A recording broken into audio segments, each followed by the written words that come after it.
you're about to go skiing for the first time, then this video is for you. My name is Emily, I'm a ski instructor in Les Contamines in the French Alps, and today I'm giving you your first ski lesson. If you haven't yet, make sure you go and watch my video in which I tell you how to get ready for your first day on skis before you head up the mountain. So first, let's talk about the equipment. You will most likely have been given a pair of poles. I highly recommend that you just leave them aside for now. Poles tend to just get in the way more than anything at the start, or can create some bad habits. So let's forget about the poles for now. Then let's talk about our skis. So obviously this black section is the sole of my ski. This is the part that slides on the snow. You'll notice that on the sides we've got what we call edges, just kind of sharp edges to the skis, a bit like knives. Those will be useful when it comes to walking on flat sections, as well as turning. But again, we'll talk about this later.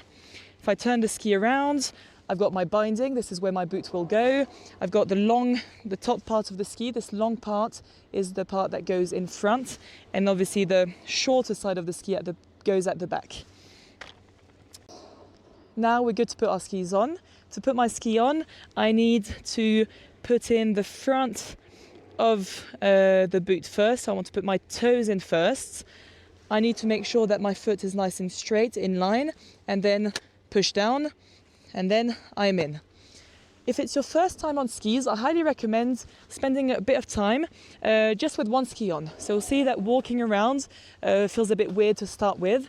But again, start with one ski. This is a really good way of getting familiar with that sliding sensation, which is probably new to you. So walk around, uphill, downhill, have fun with this.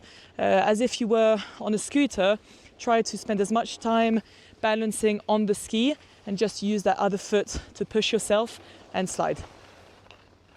Once you feel comfortable doing this, if you've walked around a little bit, only then can you go and put on your second ski. Something I didn't mention is that there is no right or left ski. You can put them either side, it doesn't matter, they're the same.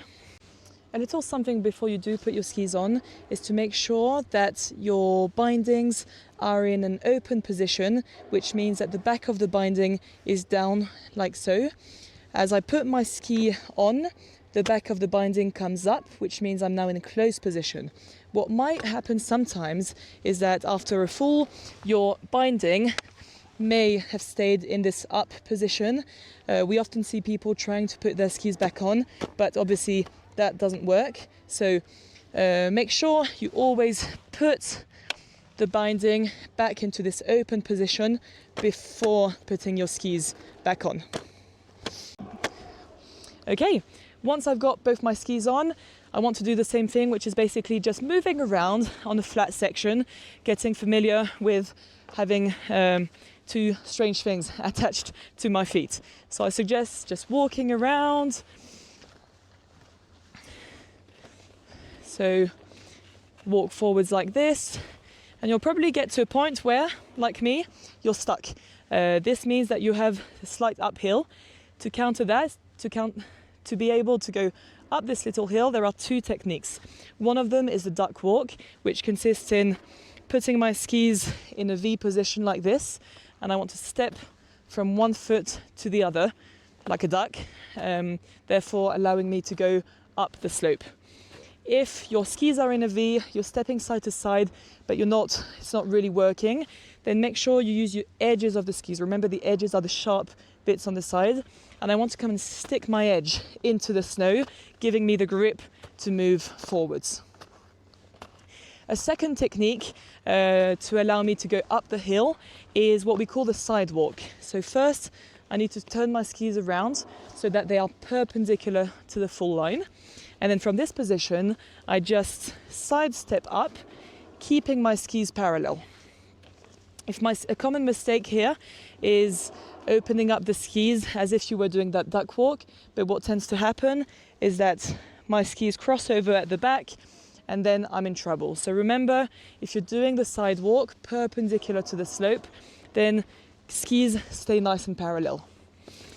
A bit like for the duck walk, if you find yourself kind of sliding, not really making your way up the hill, make sure you use the edges of your skis. So notice how that lower ski especially, I really kind of plant the edge of the ski into the snow, therefore giving me the grip to push on and to go up the hill.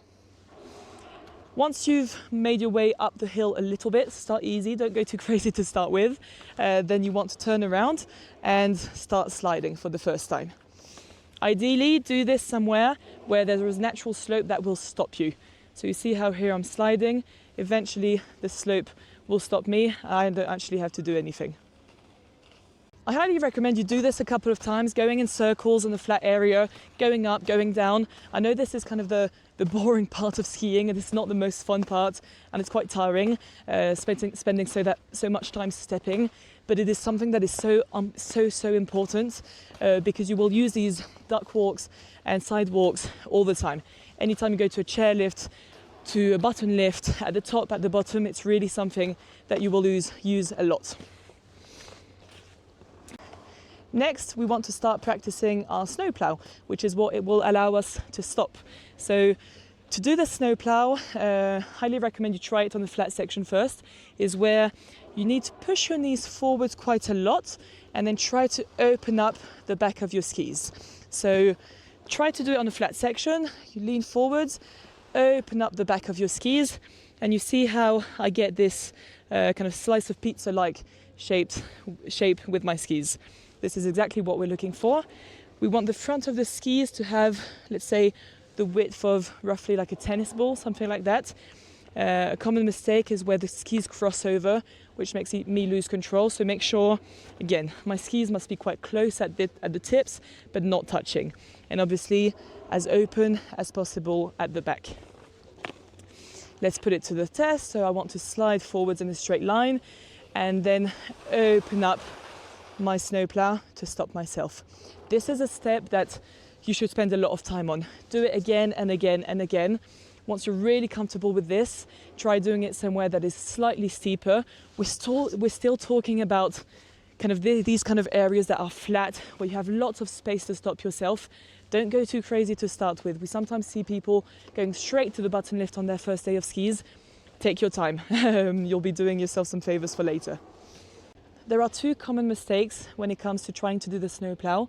One of them is having legs that are a bit too straight, a bit too stiff. Often when my legs are too straight, I can't open them up a lot, which causes my skis to cross over, which is obviously something that we really want to avoid.